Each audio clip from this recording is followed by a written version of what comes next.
যাদবপুর বিশ্ববিদ্যালয় যেমনই হোক, আপনি একটি রাজ্যের মুখ্যমন্ত্রী এবং আপনার রাজ্যের আন্ডারেই এই বিশ্ববিদ্যালয়টি পড়ে, সেই বিশ্ববিদ্যালয়তে ইনফ্রাস্ট্রাকচারাল এত সমস্যা হচ্ছে। যে করার কথা সরকারের, সেই কাজটা করছে যাদবপুরেরই প্রাক্তনী স্টুডেন্টরা। ফলে সেই জায়গা থেকে সেই ফান্ড যখন 2029-এ শেষ হবে, সেই জায়গা থেকে ইউনিভার্সিটি কি ভাবছে। এই মুহূর্তে আমাদের রাষ্ট্র ক্ষমতার দায়িত্বে রয়েছে, তারা বিশ্ববিদ্যালয় সম্পর্কে, পড়াশোনা সম্পর্কে তাদের মনোভাবটা ঠিক এরকমই যে গিয়ে ভেঙে দাও, গুড়িয়ে দাও, না হলে দখল করে নাও। এটাই একজন মুখ্যমন্ত্রী হিসেবে একটি বিশ্ববিদ্যালয় সম্পর্কে খারাপ তথ্য না ছড়িয়ে সেটিকে কালিমালিপ্ত করার প্রচেষ্টা না করে আপনার উচিত সেই বিশ্ববিদ্যালয়ের যাতে উন্নতি হয় সেটা এনশিওর করা। শুভেন্দু অধিকারী তিনি দাবি করেছেন যে তিনিও নাকি ছাত্র রাজনীতি করেই উঠে আসেন। তো তাহলে এহেন দাবি তাহলে করা হলো কেন?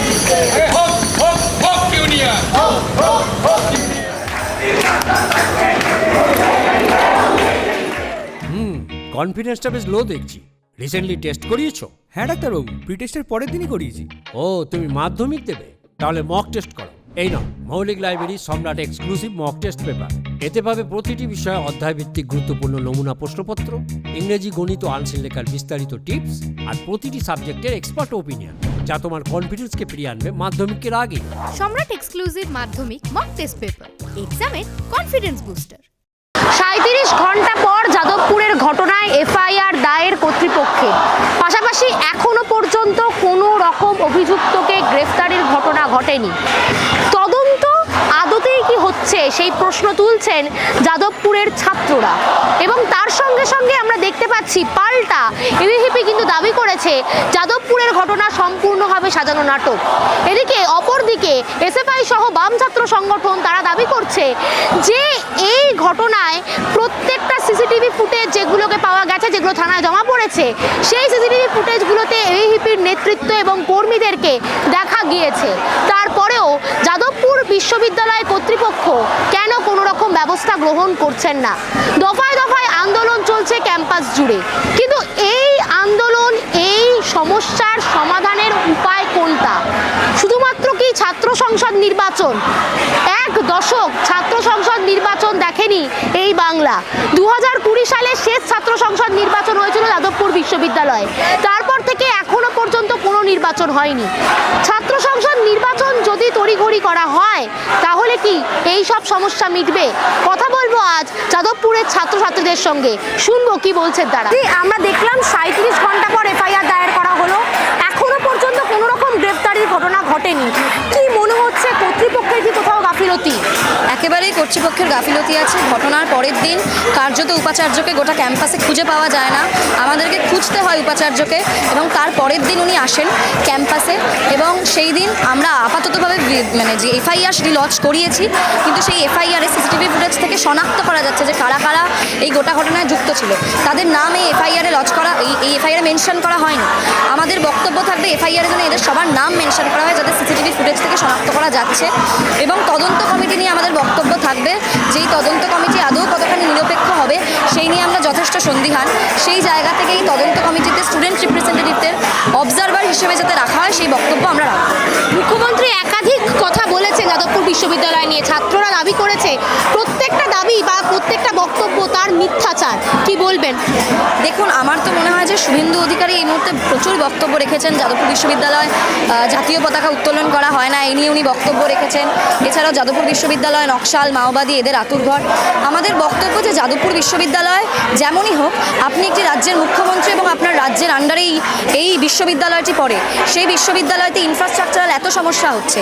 সেই বিশ্ববিদ্যালয় দীর্ঘ 5 বছর ধরে ইউনিয়ন ইলেকশন হচ্ছে না। সেই ইউনিয়ন ইলেকশন করানোর জন্য, ইনফ্রাস্ট্রাকচারাল জায়গাগুলোর উন্নতির জন্য আপনি কতটুকুনি করেছেন একজন মুখ্যমন্ত্রী হিসেবে? বিজেপি ক্ষমতায় আসার পর 100 দিন পার হয়ে গেছে। আমরা বিজেপির থেকে এমনিও কিছু এক্সপেক্ট করি না, কিন্তু তাও একজন মুখ্যমন্ত্রী হিসেবে একটি বিশ্ববিদ্যালয় সম্পর্কে খারাপ তথ্য না ছড়িয়ে সেটিকে কালিমালিপ্ত করার প্রচেষ্টা না করে আপনার উচিত সেই বিশ্ববিদ্যালয়ের যাতে উন্নতি হয় সেটা এনশিওর করা। ছাত্র সংসদ নির্বাচন নেই, সারা রাজ্য জুড়েই একই পরিস্থিতি, যাদবপুর বিশ্ববিদ্যালয়ের বাইরে নয়। আর ছাত্র সংসদ নির্বাচন যদি হয়, আপনারা অনেক দিন ধরে দাবি করেছেন, এবিভিপি থেকেও কিন্তু দাবি করা হচ্ছে সমানভাবে ছাত্র সংসদ নির্বাচনের।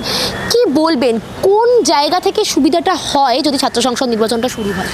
যদি প্রথম কথা, ছাত্র সংসদ নির্বাচন বন্ধ হলো 2011 সালে তৃণমূল কংগ্রেস ক্ষমতায় আসার পর। শেষ 2015 সালে সারা রাজ্যে ভোট হয়েছে, এবং তারপরেও যাদবপুর বিশ্ববিদ্যালয়ের ছাত্রদের ছাত্রদের একটা ঐক্য ছিল, একটা লড়াই ছিল। সেই লড়াইয়ের ফলে তারপরেও দুবার ছাত্র সংসদ নির্বাচন হয় এবং 2020 সালে শেষবার হয়। তো যেটা হয়েছিল মানে তৃণমূল ছাত্র সংসদ নির্বাচন বন্ধ করার ফলে যেটা ক্যাম্পাসে কলেজ ক্যাম্পাসে ইউনিভার্সিটি ক্যাম্পাসে যেটা হয় সেটা হচ্ছে সরাসরি একটা অরাজনীতির চাষ চলে আসে এবং এই একটা ধারণা ছেলেমেয়েদের মাথায় ঢুকিয়ে দেওয়ার চেষ্টা হয় যে ছাত্ররা রাজনীতি করতে পারবে না বা রাজনীতি করা ছাত্রদের কাজ নয়, সেটা কাজ হবে শুধুমাত্র কয়েকটা মানুষের যারা একেবারে মানে শীর্ষ পর্যায়ে থাকবে, তার বাইরে রাজনীতি আর মানে নিচু লেভেল অবধি পৌঁছবে না। ছাত্র সংসদ বলতে আমরা কি বুঝি, মানে একেবারে বুনিয়াদি স্তর থেকে গণতন্ত্রের চর্চা, তার জন্যই ইউনিয়নের থাকাটা প্রয়োজন। এবং ছাত্র সংসদের পাশাপাশি আমি যদি বলি জিবি মিটিং নিয়ে কদিন আগে যাদবপুরের বিধায়িকা শর্বরী মুখোপাধ্যায় তিনি অনেক কিছু দাবি করেছেন। তো এই জিবি মিটিংটা বেসিক্যালি কি, এখানে সমস্ত ছাত্রছাত্রীরা তারা আসেন এবং একটা বিষয় নিয়ে আলোচনা হয়, বিভিন্ন ডিমান্ডস নিয়ে আলোচনা হয় এবং সেটা রেজলিউটেড হয় গণতান্ত্রিক পদ্ধতিতে। তো সেখান থেকে এটা একটা বেসিক দৈনন্দিন গণতান্ত্রিক চর্চা, সেই চর্চাটা বন্ধ করে দিয়ে তৃণমূল যেটা করেছিল সরাসরি তাদের দলের কিছু লোকেদেরকে প্রত্যেকটা কলেজ ক্যাম্পাসে ঢোকায় এবং সেখান থেকে তারা পুরো তাদের দুর্নীতির নেক্সাসটা চালাতো। সেই একই পথে এই মুহূর্তে বিজেপি হাঁটছে। যাদবপুরের বিধায়িকা শর্বরী মুখোপাধ্যায় তিনি একটা দাবি করেছিলেন যে যাদবপুর বিশ্ববিদ্যালয় নাকি মেনে নিয়েছে যে ক্যাম্পাসে কোনো ইউনিয়ন থাকবে না। এর থেকে বড় মিথ্যাচার আর কিছু হতে পারে না, কারণ শুভেন্দু অধিকারী নিজের ভোটের মানে নির্বাচনী যে প্রচার সেই প্রচারের আগে তিনি বলেছিলেন যে মমতা বন্দ্যোপাধ্যায় দিনের পর দিন ছাত্র সংসদ নির্বাচন বন্ধ করে রেখেছেন, কিন্তু তিনি সরকারে এলে বা তারা সরকারে এলে সেই ছাত্র সংসদ নির্বাচন হবে, কারণ শুভেন্দু অধিকারী তিনি দাবি করেছেন যে তিনিও নাকি ছাত্র রাজনীতি করেই উঠে আসা। তো তাহলে হেন দাবি তাহলে করা হলো কেন? যদি ছাত্র ইউনিয়ন থাকবে না, এটা যদি ইউনিভার্সিটিগুলো মেনে নিয়ে থাকে এবং এটা যদি হাইকোর্টের একটা অর্ডার হয় এবং এটা যদি একেবারে সব জায়গায় লাগু হয়ে থাকে, তাহলে শুভেন্দু অধিকারীর কাছে ওনার এই প্রশ্নটা করা উচিত যে ছাত্র সংসদ তো থাকার কথা নয়, তাহলে আপনি এই ধরনের দাবি করেছিলেন কেন? আমরা প্রশ্ন করছি যে সুব্রত অধিকারীর কাঁধে হাত দিয়ে কি করে হচ্ছে বুদ্ধদেব সাউ দাঁড়িয়ে থাকতে পারেন ওরকম একটা পরিস্থিতিতে, এবং কিভাবে উনি স্টুডেন্টদের সেফটিকে এনশিওর না করে অতটা নিরুত্তর এবং নির্বিকারভাবে ওখানে দাঁড়িয়ে থাকতে পারেন, আমরা এই প্রশ্ন করছি। ফলে সেই এফআইআরে কারণ নাম উল্লেখ করা হয়নি, বুদ্ধদেব সাউয়ের নাম উল্লেখ করা হয়নি, যিনি সেই সময় ক্যাম্পাসে প্রেজেন্ট ছিলেন এবং ছাত্রদের প্রোটেক্ট করতে ছিলেন না, যাতে ছাত্ররা খুব নির্বিঘ্নে মারধরটা খেতে পারে সেই জন্য উপস্থিত ছিলেন। এবং আমরা দেখেছি যে বুদ্ধদেব সাহেবের সঙ্গে দাঁড়িয়েছিল এবিভিপির নেতা, যে ক্যাম্পাসের দূর দূরান্তের সঙ্গে সঙ্গে যার কোনো সম্পর্ক নেই, সুব্রত অধিকারী, তিনি দাঁড়িয়েছিলেন। ফলে তাদের নাম কেন উল্লেখ করা হলো না? শুধুমাত্র এরকম একটা ঘটনা ঘটেছে, পুলিশকে বলছি ব্যবস্থা নিন, এইটুকু। ফলে এইটা একটা রেসপন্সিবল জায়গা থেকে কর্তৃপক্ষের এটা দায়িত্ব হতে পারে না, কর্তৃপক্ষের এটা কর্তব্য হতে পারে না। আমরা আমাদের ডেপুটেশনে উল্লেখ করেছি যে যাদবপুরের যে চিরকালীন ঐতিহ্য, আন্দোলনের ঐতিহ্য, সেই আন্দোলনের মাধ্যমে কর্তৃপক্ষ বাধ্য হবে যারা এই গুন্ডামি করেছে সেই দিনকে তাদের বিরুদ্ধে ব্যবস্থা নিতে। যাদবপুর নিয়ে একাধিক বক্তব্য রেখেছেন মুখ্যমন্ত্রী, আমরা দেখেছি। সেখানে যাদবপুরের ছাত্ররা সেটার প্রতিবাদও জানিয়েছেন, কারণ অনেক মিথ্যাচার করা হয়েছে বলে অভিযোগ। এবং ঠিক অপরদিকে আমরা দেখছি দিনের পর দিন ছাত্র সংসদ নির্বাচন বন্ধ। 2020-তে শেষ নির্বাচন হয়েছিল যাদবপুরে। এই ছাত্র সংসদ নির্বাচনটা বর্তমানে কতটা জরুরি বলে মনে করছেন? ছাত্র সংসদ নির্বাচন ভীষণভাবে জরুরি। আমি কয়েকটা পয়েন্ট আপনাকে বলছি, আপনি খোঁজ নিলেও জানতে পারবেন। আমাদের বিশ্ববিদ্যালয়ে কেন্দ্রীয় প্রকল্পের যে কোটি কোটি টাকা বকেয়া, সেই টাকা কিন্তু আজ অবধি কেন্দ্রীয় সরকারের তরফ থেকে পাঠানো হয়নি এবং রাজ্য সরকারের ফান্ডও অ্যালোকেট হচ্ছে না। রুষার যে প্রকল্প, সেই প্রকল্পের টাকা কেন্দ্রীয় সরকার থেকে এখনো অবধি আসেনি। এটা এর আগেও অ্যাড্রেস করা হয়েছে, আবারও আমি বলছি, সেটা হচ্ছে যে আমাদের যে প্রাক্তনী যে অ্যালুমিনি অ্যাসোসিয়েশন আছে, সেই অ্যাসোসিয়েশনের একটি নির্দিষ্ট ফান্ড, সেখানে হচ্ছে গিয়ে ডিপোজিটেড ফান্ড, সেই ফান্ড থেকে বিশ্ববিদ্যালয় চলছে এবং বিশ্ববিদ্যালয়েরই একটি রিপোর্টে প্রকাশিত হয়েছে সম্ভবত 2029 সালের মধ্যে সেই ফান্ডের টাকাটা শেষ হয়ে যাবে। মানে যাদবপুরের প্রাক্তনীরা কার্যত যাদবপুরকে চালাচ্ছে এখন, যেটা করার কথা সরকারের, সেই কাজটা করছে যাদবপুরেরই প্রাক্তনী স্টুডেন্টরা।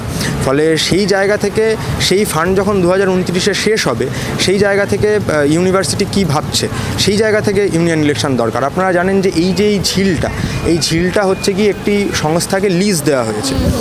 ইউনিভার্সিটির সম্পত্তি, ইউনিভার্সিটির জায়গা, সেটা বাইরের বিভিন্ন সংস্থাকে লিজ দিতে হচ্ছে, এরকম পরিস্থিতিতে ইউনিভার্সিটি চলে এসছে। কিছুদিন আগে অবধি আমরা দেখেছিলাম যে যাদবপুর বিশ্ববিদ্যালয়ে কোনো স্থায়ী উপাচার্য নেই, স্থায়ী এফও নেই, ফিনান্স অফিসার নেই, মানে কোনো স্থায়ী পরিকাঠামোই নেই, মানে কর্তৃপক্ষই নেই, স্থায়ী রেজিস্ট্রার নেই।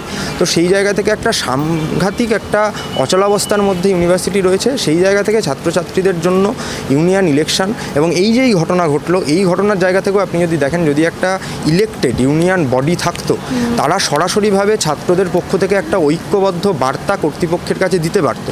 যদি একটা ইলেক্টেড ইউনিয়ন বডি থাকতো, তারা সরাসরিভাবে ইউনিয়নগতভাবে যে প্রসিডিওর মুভ করার, সেইভাবে তারা হচ্ছে প্রসিডিংস করতে পারতো। সেইটাও পর্যন্ত করা যায়নি, তার কারণ হচ্ছে গিয়ে ইউনিয়ন বডি নেই। এছাড়াও পরিকাঠামোগত হাজার একটা সমস্যা রয়েছে। যাদবপুর বিশ্ববিদ্যালয় দীর্ঘদিন ধরে কোনো রিক্রুটমেন্ট নেই, অন্যান্য বিশ্ববিদ্যালয়ের মতোই যাদবপুর বিশ্ববিদ্যালয়ে একাধিক ডিপার্টমেন্ট সেগুলো ধুঁকছে। ওম্যান স্টাডিজের মতো ডিপার্টমেন্ট, যে ডিপার্টমেন্টগুলো যাদবপুরে আছে বলে যাদবপুরকে অনন্য হিসেবে আমরা জানি যে এই সমস্ত বিষয় যাদবপুরে পড়ানো হয়, বাইরে থেকে পড়তে আসে ছেলেমেয়েরা, সেই ধরনের হচ্ছে গিয়ে ডিপার্টমেন্টগুলো সেগুলো ধুঁকছে। এর পাশাপাশি যাদবপুরে বিভিন্ন স্কুল রয়েছে, যেমন এসিটিআর বলে একটি স্কুল রয়েছে, ওয়াটার রিসোর্স বলে একটি স্কুল রয়েছে, সেখানে মার্শিয়ান স্টাডিজ বলে একটি স্কুল ছিল। সেই স্কুলগুলোও কিন্তু আজকে ফান্ডের অভাবে প্রায় উঠে যেতে বসেছে। ফলে মানে প্রথাগত যে শিক্ষা, একাডেমিক যে কোর্স ভিত্তিক শিক্ষা, তার বাইরেও বিভিন্ন যে পারিপার্শ্বিক যে বিভিন্ন কোর্স করিয়ে যাদবপুরে একটা পেশাগতভাবে একটা বাইরের জগতে, কাজের জগতে একটা বাড়তি সুবিধা পাওয়া যেত, যে যাদবপুরে এই কোর্সগুলি করানো হয়, এই কোর্সগুলি করে বাইরের জগতে কর্পোরেট হাউসে গেলে ছাত্রছাত্রীরা বাড়তি সুবিধা পায়। ফলে সেই কোর্সগুলিও হচ্ছে সার্টিফিকেট কোর্স, ডিপ্লোমা কোর্স, সেগুলোও বন্ধর পথে চলে যাচ্ছে। লাইব্রেরি সায়েন্সের মতো একটা গুরুত্বপূর্ণ ডিপার্টমেন্ট, যে ডিপার্টমেন্টে মানুষজন পড়াশোনা করেই এই ভেবে যে তারা একটা সরাসরি পেশাগত জায়গায় যুক্ত হবেন, লাইব্রেরিয়ান হিসেবে যুক্ত হবেন, লাইব্রেরি সায়েন্স সরাসরি একটা নির্দিষ্ট সেই বিষয়ের পাঠ্যক্রমে হচ্ছে পারদর্শিতা অর্জন করে, সেই ডিপার্টমেন্টটায় আপনারা দেখছেন যে এন্ট্রান্স এক্সাম বন্ধ, সেই ডিপার্টমেন্টে পর্যাপ্ত ফ্যাকাল্টি নেই, সেই ডিপার্টমেন্টে ছাত্র সংখ্যা দিন দিন কমছে, তার কারণ ছেলেমেয়েরা পড়তে আসতে চাইছে না, তার কারণ পুরো ব্যাপারটাই বাইরে কাজের সুযোগ নেই, ইন্টার্নশিপের সুযোগ নেই।